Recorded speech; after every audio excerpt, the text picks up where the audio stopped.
Bab 878, Pedangku Jatuh. Tidak ada lagi. Setelah lama datang ke sini, masih ada keheningan di sekitar, dan orang bahkan bisa mendengar suara jarum yang jatuh. Di antara bintang-bintang, Draco terdiam. Pingu juga terdiam. Setelah keduanya terdiam lama, Pingu berkata dengan sungguh-sungguh, "Ini agak sulit." Draco bertanya, "Apakah kamu merasakannya?" Pingu menggelengkan kepalanya. "Aku melihat energi pedang dan suara, wus, lalu si idiot itu mati." Draco tiba-tiba terdiam. Tak satu pun dari mereka merasakan apapun tentang Dewa Pedang wanita bergaun polos. Dewa Pedang yang terluka. Sepertinya dia tidak terluka. Dalam kegelapan, sekelompok master juga terdiam, dan pedang itu langsung menyetrum mereka. Orang yang mengambil tindakan juga berada di ranah Kaitao. Namun, master di ranah Kaitao menabraknya dan segera menghilang. Konyol. Kemudian, dua aura lagi pergi dengan tenang. Masalah terlalu dalam sehingga mereka tidak bisa terlibat dan mempertaruhkan nyawa. Pada saat ini, Fanny Zhou tiba-tiba muncul di langit di atas kota kekaisaran dinasti Zhou. Dia membuka telapak tangannya dan cincin penyimpanan perlahan jatuh ke tangannya. Itu adalah cincin penyimpanan dari master yang baru saja terbunuh oleh energi pedang. Fanny Zhou menyimpan cincin penyimpanan itu dan berkata, "Terima kasih kepada orang tak dikenal ini karena sudah mengirimi aku 200 garis keturunan leluhur." Setelah mengatakan itu, dia berbalik dan pergi. Setiap orang, bunuh orang dan menghina lagi. Di langit berbintang, Draco menggelengkan kepalanya. Pingu memandang ke langit di atas kota kekaisaran Zhou, ekspresinya masih sangat serius. "Bisakah kamu memblokir energi pedang itu?" Draco ragu-ragu sejenak, lalu berkata, "Seharusnya tidak ada masalah." "Bagaimana denganmu?" Pingu berkata dengan tenang, "Kalau kamu tidak punya masalah, aku juga tidak punya masalah." Draco. Tak satu pun dari mereka berbicara lagi, memiliki pemikiran berbeda. Masih ada beberapa aura samar di sekitarnya, tetapi semuanya tenang, dan semuanya sudah mundur sedikit, menjauh dari kota kekaisaran dinasti Zhou. Dewa pedang yang terluka itu tampak sedikit hebat. Di dalam pagoda kecil, di wilayah bintang yang tidak diketahui, Sander Ye berdiri dengan pedang di tangan, matanya sedikit tertutup. Di sekelilingnya, ruang dan waktu tiba-tiba sedikit bergetar. Tidak tahu sudah berapa lama dia berada di sini, tapi Sander Ye tiba-tiba membuka matanya, lalu dengan ringan mendorong ibu jari kirinya, pedang King Xuan keluar, dan kemudian menebas. Jelek. Dalam sekejap, cahaya bintang di seluruh langit berbintang padam. Kemudian, beberapa planet mati di sekitarnya dengan cepat layu, dan kemudian musnah sedikit demi sedikit seperti kertas terbakar. Satu pedang mengikis 300.000 tahun. 300.000 tahun.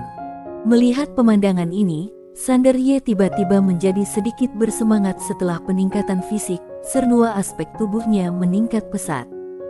Dengan serangan pedang ini, umur lawan akan terpotong selama 300.000 tahun. Apa konsep ini? Sederhananya, di ranah Kaitao, dia tidak memiliki lawan sama sekali. Dengan satu serangan pedang, lawan pada dasarnya menghilang di tempat. Bahkan ranah Kaitao pun tidak tahan. Sander V sudah memeriksa dan menemukan bahwa master di ranah Kaitao memiliki umur yang lebih panjang, setidaknya ratusan juta tahun. 300.000 tahun secara alami kurang dari ratusan juta tahun. Tapi ranah Kaitao yang dia temui sekarang pada dasarnya sudah hidup selama ratusan juta tahun. Mereka semua sudah hidup untuk waktu yang sangat lama. Tentu saja, beberapa orang menggunakan metode khusus dan bisa hidup lebih lama. Namun dalam keadaan normal, umur ratusan juta tahun adalah batas. Ranah Kaitao bertambah sedikit usia maka akan berkurang sedikit, kecuali alam semesta peradaban tingkat kelima, tidak ada yang bisa menembus batas ranah Kaitao dan mencapai tingkat yang lebih tinggi. Dengan kata lain, kecuali dia bertemu seseorang yang baru saja mencapai ranah Kaitao, kalau dia menyerang dengan pedang ini, orang tersebut pasti akan menjadi gila. Yang terpenting adalah dia menemukan bahwa waktu satu dunia ini tidak hanya bisa menyasar manusia, tetapi juga alam semesta. Kalau pedang ini jatuh, bahkan bisa menyebabkan alam semesta mengering terlebih dahulu dan kemudian binasa. Sulit dipercaya. Sander Ye tertawa. Dia harus berterima kasih kepada Yinia. Kalau bukan karena Yinia, dia tidak akan mampu menguasai jalan waktu begitu cepat dan mengembangkan keterampilan pedang yang begitu hebat. Vinia adalah harta karun. Pagoda kecil tiba-tiba berkata, apakah kamu tahu identitas Yinia? Sander Ye tersenyum, lalu berkata, Tuan Pagoda, bukankah bibi bergaun polos meningkatkanmu sebelumnya? Perubahan apa yang dia lakukan? Pagoda kecil tersenyum dan berkata, peningkatan dalam semua aspek, aku akan menunjukkannya kepada kamu ketika aku memiliki kesempatan. Sander Ye tertawa, oke. Setelah itu, dia menyimpan pedang King Xuan dan meninggalkan pagoda kecil itu. Begitu dia meninggalkan pagoda kecil, Fanny Zhou muncul di hadapannya. Fanny Zhou berkata, ditemukan. Dengan mengatakan itu, dia mengeluarkan sebuah gulungan dan menyerahkannya kepada Sander Ye. Sander Ye menyimpan gulungan itu dan mendengar Fanny Zhou berkata lagi, apakah kamu benar-benar ingin pergi? Sander Ye tersenyum dan berkata, bukan gayaku untuk pasif. Aku ingin pergi dan bertemu langsung dengan ketua Aula ke-8. Gulungan itu adalah alamat dari Aula ke-10 Jalan Jahat. Fanny Zhou berpikir sejenak dan mengangguk, hati-hati. Sander Ye tiba-tiba berkata, apakah aura misterius itu masih ada di kota kekaisaran dinasti Zhou?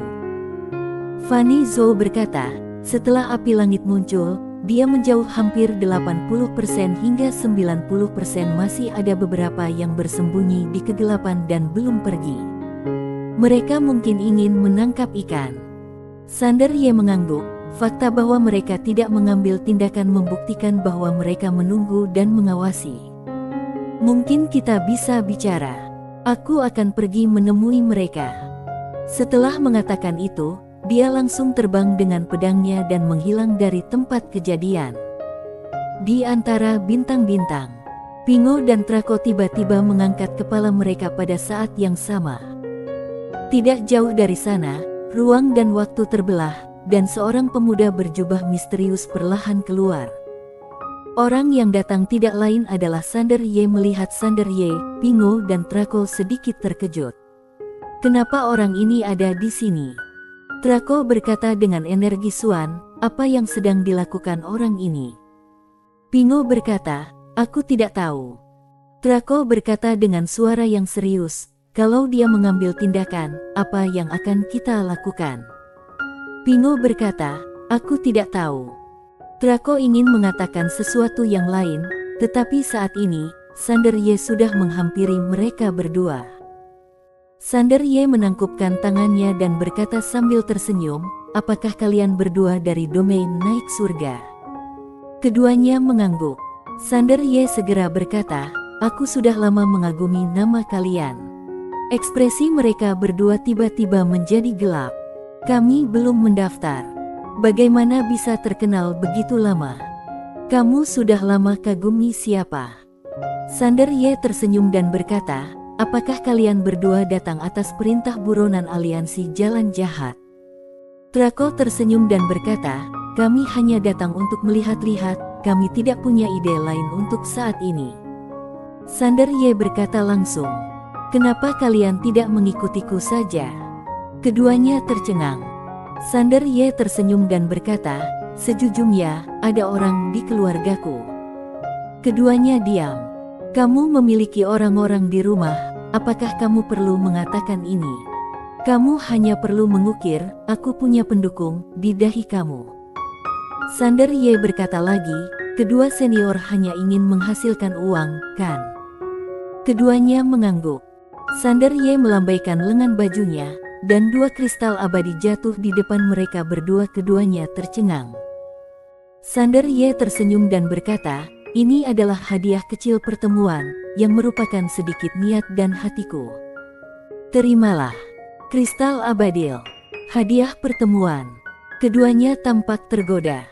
Astaga, apakah kamu begitu murah hati? Meski sangat tergoda, namun tak satu pun dari mereka menerimanya karena masalah ini selalu sedikit aneh. Melihat keduanya menolak menerimanya, Sander Ye sedikit terkejut. Kalian berdua merasa terlalu sedikit. Draco ragu-ragu sejenak, lalu berkata, itu tidak benar, hanya saja Tuan Ye, kita baru saja bertemu untuk pertama kalinya, dan kamu akan memberi aku kristal abadi sebagai hadiah. Pingo tiba-tiba menyimpan kristal abadi itu dan berkata, terima kasih, Tuan Ye. Dia tidak bisa menahannya lagi. Tidak peduli apa niat pemuda itu, ini adalah kristal abadi. Kalau pemuda itu menyesalinya nanti, tidak akan ada tempat baginya untuk menangis. Melihat Pingo langsung menyimpan kristal abadi, ekspresi Draco tiba-tiba membeku. Dia melihat ke arah kristal abadi dan sedikit berjuang di dalam hatinya, tetapi tidak butuh waktu lama sebelum dia dengan tegas menyimpan kristal abadi. Ambil manfaatnya dulu. Adapun trik apa yang dimainkan anak ini? Setelah hidup bertahun-tahun, apakah dia masih tidak mampu bermain dengan seorang pemuda? Melihat kedua orang itu menyimpan kristal abadi, Sander Ye tersenyum dan berkata, kalian berdua tidak nyaman berbicara di sini. Ayo pindah ke tempat lain. Setelah mengatakan itu, dia membawa mereka berdua langsung ke pagoda kecil. Pagoda kecil. Begitu keduanya memasuki pagoda kecil, ekspresi mereka langsung menjadi serius. Keduanya langsung saling berpandangan dengan tatapan ngeri. Sander Ye tiba-tiba tersenyum dan berkata, ada banyak orang di luar, jadi tidak nyaman untuk membicarakan banyak hal. Bagus di sini, terisolasi dari segalanya. Saat dia berbicara, dia memberi isyarat mengundang, mari kita bicara sambil berjalan. Setelah mengatakan itu, dia pergi. Draco dan Pingo mengikuti tanpa sadar, dan pada saat ini, biarpun keduanya tampak tenang di permukaan, mereka sudah merasakan gelombang yang bergejolak di hati mereka. Konyol. 10 tahun di dalam pagoda, 1 hari di luar. Trik ajaib macam apa ini? Saat ini, Draco masih tidak bisa menahannya, jadi dia bertanya, Tuan Ye, waktu dan ruang di sini. Sander Ye sedikit mengangkat sudut mulutnya, aku memang menunggumu bertanya. Dia berpura-pura bingung, apa yang terjadi dengan ruang dan waktu di sini. Draco tampak serius dan berkata, 10 tahun di pagoda ini, 1 hari di luar. Sander Ye mengangguk, lalu berkata dengan tenang, apakah ada masalah?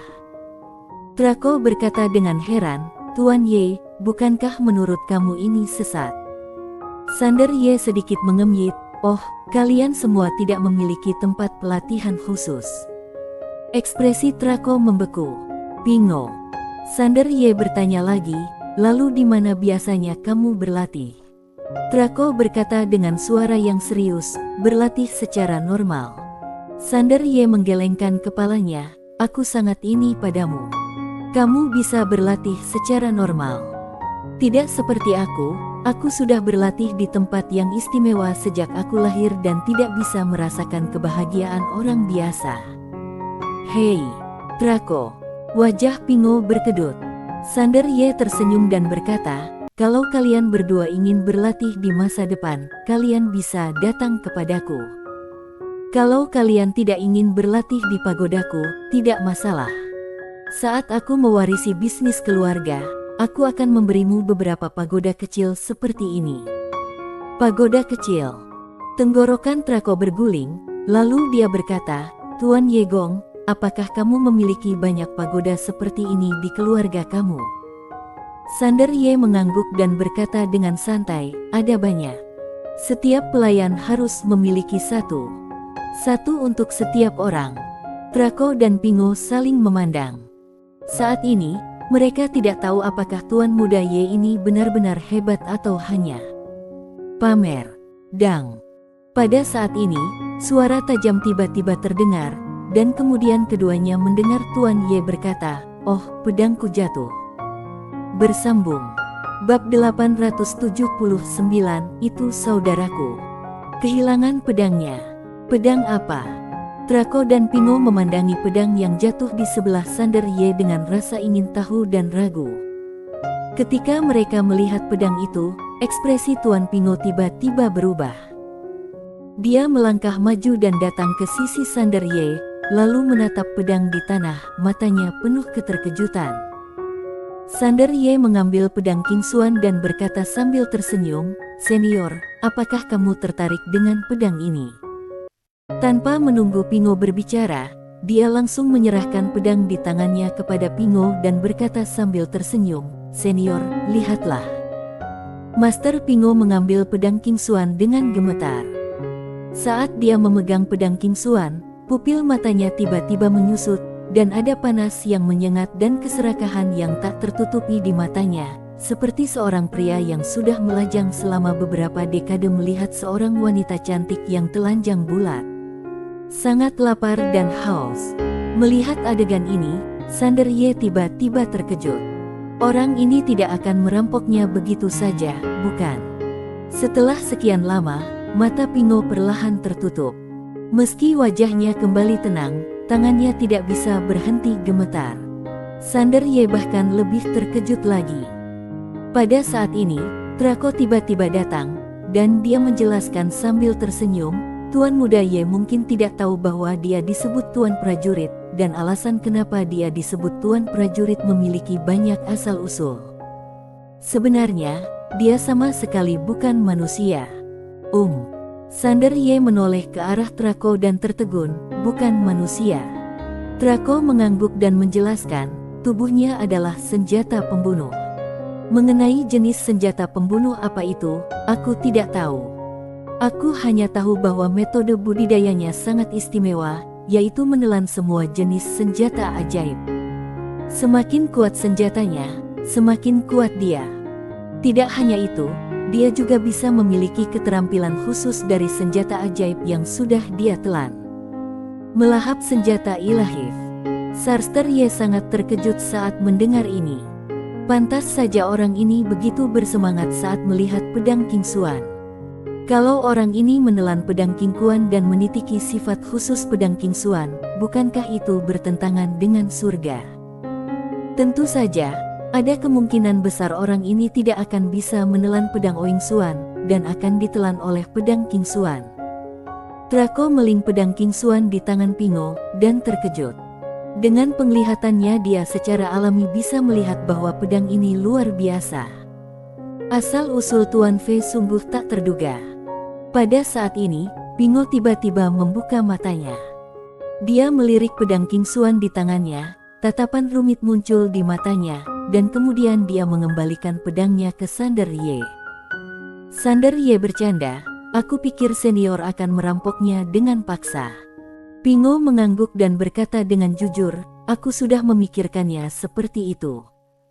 Sander Ye bertanya, "Apa yang membuat senior melepaskan ide ini?" Pingo meling ke arah Sander Ye, lalu berkata, "Aku pasti bisa membunuhmu, tapi aku pasti tidak bisa mengalahkan orang yang membuat pedang ini." Wajah Sander Ye tiba-tiba menjadi gelap. Draco di samping buru-buru keluar untuk memuluskan keadaan. Lawan apa? Dalam dunia seni bela diri, perdamaian adalah hal yang paling penting. Perdamaian adalah hal yang paling penting. Sander Ye tertawa, menyimpan pedang King Xuan, dan kemudian berkata, "Kekuatanku rendah, aku akan meminta dua senior untuk bimbingan lebih lanjut di masa depan." Melihat Sander Ye tiba-tiba menjadi rendah hati, Draco dan Pingo sedikit terkejut. Dari saat mereka bertemu sampai sekarang, Tuan Ye berpura-pura menjadi keren secara sengaja atau tidak. Sekarang dia tiba-tiba berhenti berpura-pura dan menjadi rendah hati. Mereka sedikit tidak nyaman dengan itu. Saat ini, Sander Ye tiba-tiba berkata, "Aku mau menyirami pohon aku. Kalian berdua ikuti aku." Setelah mengatakan itu, dia pergi. Draco dan Pingo mengerutkan kening, menyirami pohon. Pingo berkata dengan suara yang serius, aku khawatir orang ini mencoba untuk pamer. Draco. Tidak lama setelah mereka berdua mengikuti Sander Ye, mereka melihat pohon kuno yang menjulang tinggi. Ketika mereka melihat pohon kuno itu, ekspresi Draco dan Pingo tiba-tiba menjadi serius kembali. Keduanya memiliki penglihatan yang baik, sehingga dengan sendirinya mereka bisa melihat betapa luar biasa pohon ini. Ketika mereka melihat buah dao abadi di pohon, kedua mata mereka menyusut karena terkejut. Sander Ye tiba-tiba membuka telapak tangannya, dan karakter kuno terbang ke tangannya. Itu adalah karakter kuno suku air. Pohon dao abadi ini lahir dari karakter kuno suku air. Sander Ye menemukan bahwa karakter kuno ini bisa dipisahkan dari pohon dao abadi. Dengan kata lain, selama dia memiliki cukup garis keturunan leluhur, dia bisa menanam pohon dao abadi yang tak terhitung jumlahnya. Tentu saja, hal itu masih sangat sulit baginya saat ini. Garis keturunan leluhur masih sangat berharga. Dia hanya bisa melihat apakah bisa menemukan pemula untuk ditipu di masa depan. Kata suci suku air. Saat ini, Draco tiba-tiba berkata dengan ngen. Sander Ye tiba-tiba sedikit terkejut. Dia menoleh ke arah Draco, apakah kamu tahu suku air? Wajah Draco penuh ketidakpercayaan. Tuan Muda Ye, kenapa kamu memiliki karakter suci suku air? Apakah kamu dari suku air? Sebelum Sander Ye berbicara, Draco berkata lagi, pantas saja. Pantas saja kamu begitu menantang. Pantas saja kamu memiliki begitu banyak benda ilahi. Ternyata kamu adalah peradaban kosmik tingkat kelima dari suku air. Sander Ye, peradaban kosmik tingkat 5. Pingo melirik ke arah Sander Ye, lalu menatap Draco, siapakah suku air ini? Ekspresi Draco rumit, salah satu dari 9 suku Zhouwu, dulunya adalah peradaban kosmik tingkat 5. Kemudian, mereka dikalahkan dalam pertempuran dengan peradaban Tianxing, yang menyebabkan peradaban tersebut jatuh dan akhirnya harus memindahkan seluruh keluarga. Kemudian mereka pindah lagi dan aku kehilangan kontak dengan mereka. Aku tidak pernah menyangka bahwa aku sekarang akan bertemu dengan keturunan suku air. Berbicara tentang ini, dia memandang Sander Ye, Tuan Muda Ye adalah pewaris suku air. Sander Ye berpikir sejenak dan kemudian berkata, tidak. Draco sedikit mengernyit, seolah memikirkan sesuatu, ekspresinya tiba-tiba berubah, dan dia berkata dengan suara gemetar, apakah kamu pendeta kecil dari suku air? Pendeta. Di suku air, orang yang memiliki kekuasaan paling besar bukanlah ketua klan, melainkan pendeta tinggi. Kalau ada pendeta tinggi, tentu saja akan ada pendeta yang lebih kecil. Pendeta kecil suku air berarti dia akan menjadi penguasa suku air yang sebenarnya di masa depan. Semakin Draco memikirkannya, semakin dia merasa itu benar. Kalau tidak, Tuan Ye tidak akan memiliki begitu banyak benda ilahi yang menantang surga. Sander Ye tiba-tiba melambaikan lengan bajunya, dan 2 kursi muncul di belakang mereka, sementara dia duduk di atas batu di samping mereka. Sander Ye tersenyum dan berkata, kalian berdua, silakan duduk. Draco dan Pingo saling memandang lalu duduk. Sander Ye langsung ke pokok permasalahan, aku ingin membunuh penguasa Aula ke-8 Jalan Jahat. Baik Draco maupun Pingo terdiam, mereka tidak bisa menerima kata-kata ini. Sander Ye membuka telapak tangannya, dari pohon dao abadi, 2 buah dao abadi jatuh lurus ke bawah, dan akhirnya mendarat dengan kuat di depan Draco dan Pingo. Melihat pemandangan ini, kelopak mata Draco dan Pingo berkedut, dan mereka tidak bisa merahan diri.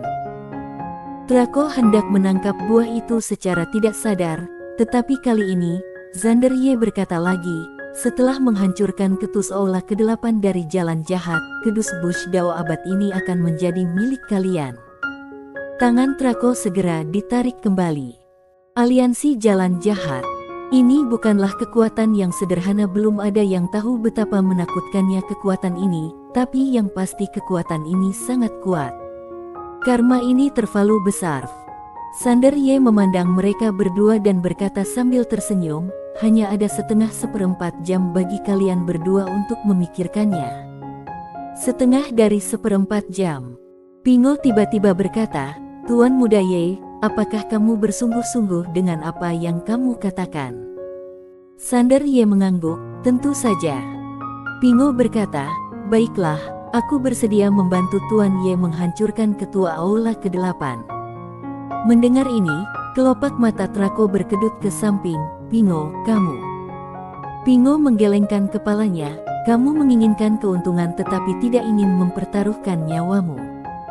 Bagaimana bisa ada hal seperti itu di dunia ini? Aku tidak meminta banyak. Setelah aku menyelesaikan pekerjaan ini dan mendapatkan buah ini, aku akan berhenti, menyembunyikan diri, dan berlatih dengan konsentrasi. Bertahun-tahun kemudian, aku akan pergi ke domain naik surga lagi. Trako menoleh untuk melihat buah dao abadi di depannya dan tetap diam. Nilai bush dao abadi ini lebih tinggi dibandingkan dengan kristal abadi. Bisa dikatakan bahwa selama dia mengambil buah dao abadi ini, umur dan kekuatannya pasti akan meningkat pesat. Tapi itu aliansi jalan jahat. Kekuatan ini benar-benar bukan lelucon. Sander Ye tersenyum dan berkata, aliansi jalan jahat memang tidak sederhana. Wajar kalau senior merasa takut. Aku tidak akan memaksanya. Bahkan kalau senior tidak setuju untuk membantu, kita tetap bisa berteman. Bisnis tidak bisa dilakukan tapi persahabatan tetap ada. Trako berkata dengan suara yang serius, Tuan Muda Ye, hanya hancurkan saja aula ke-8 dan aula jalan jahat. Sander Ye mengangguk, ya. Trako mengertakkan gigi dan berkata, oke. Sander Ye sedikit mengangkat sudut mulutnya, selamat bergabung dengan kami. Trako berkata, berapa banyak orang kita? Sander Ye berpikir sejenak dan hendak berbicara ketika Trako berkata lagi, Tuan Muda Ye, tolong katakan yang sebenarnya. Sander Ye, aku Sendin, ditambah 5 ranah Kaitao dari dinasti Zhou, beberapa teman dan sekarang termasuk kalian, aku memperkirakan ada sekitar 10 orang ranah Kaitao. Tentu saja, aku masih memiliki kartu truf dan cadangan. Trako berkata dengan suara yang serius, tidak cukup, jauh dari cukup. Sejauh yang aku tahu, ketua aula 9 juga ada di sini. Sander Ye, itu saudaraku. Trako dan Pingo keduanya tercengang. Trako menatap Sander Ye, apakah ketua aula ke-9 dari aula jalan jahat adalah saudaramu? Sander Ye mengangguk, ya, kamu harus tahu bahwa dia datang ke dinasti Zhou belum lama ini. Apakah menurutmu dia datang untuk membunuhku? Tidak, dia datang mengunjungiku. Han Lili. Trako dan Pingo saling memandang. Trako ragu-ragu sejenak, lalu berkata, Tuan Muda Ye, kami berdua adalah orang jujur dan tidak punya banyak ide. Kamu tidak boleh menipu kami berdua. Bagaimanapun, ini adalah masalah hidup dan mati. Sander Ye tersenyum dan berkata, dua senior, aku kultivator pedang. Kalian semua seharusnya tahu karakter seperti apa yang dimiliki kultivator pedang, bukan? Trako dan Pingo memilih diam pada saat bersamaan. Kalau itu adalah kultivator pedang lainnya, mereka tentu akan mempercayainya. Bagaimanapun, kultivator pedang semuanya sulit diatur dan lebih memilih patah daripada membungkuk. Menipu orang, itu lebih buruk daripada membunuh mereka. Tetapi mereka benar-benar tidak mempercayai Tuan Muda Ye yang ada di depan mereka ini. Sander Ye tiba-tiba membuka telapak tangannya, dan bola kristal tiba-tiba muncul di tangannya. Di bawah desakannya, pemandangan tiba-tiba muncul di bola kristal, persis pemandangan ketika dia kontak dengan Han Lili, tetapi tidak ada suara. Keduanya mengobrol dengan baik, dan pada akhirnya ketua aula ke-9 secara pribadi memberi Sander Ye sepotong baju besi harta karun. Melihat pemandangan ini, ekspresi keduanya berubah. Astaga, dia benar-benar ketua aula ke-9 jalan jahat. Ternyata ada orang dari Tuan Ye di aula jalan jahat ini. Konyol. Sander Ye menyimpan bola kristal itu dan berkata dengan serius, Kalian berdua, saudara Li ini adalah orang yang aku tempatkan di aliansi jalan jahat. Hanya kalian yang tahu identitas aslinya. Kalian harus merahasiakannya untuk aku. Draco tiba-tiba berdiri dan bergegas ke arah Sander Ye. Dia meraih tangan Sander Ye dan berkata dengan serius, "Tuan Muda Ye, ayah aku juga berada di ranah Kaitao. Bisakah kamu memberinya kesempatan bekerja untuk kamu?" Pingo bersambung.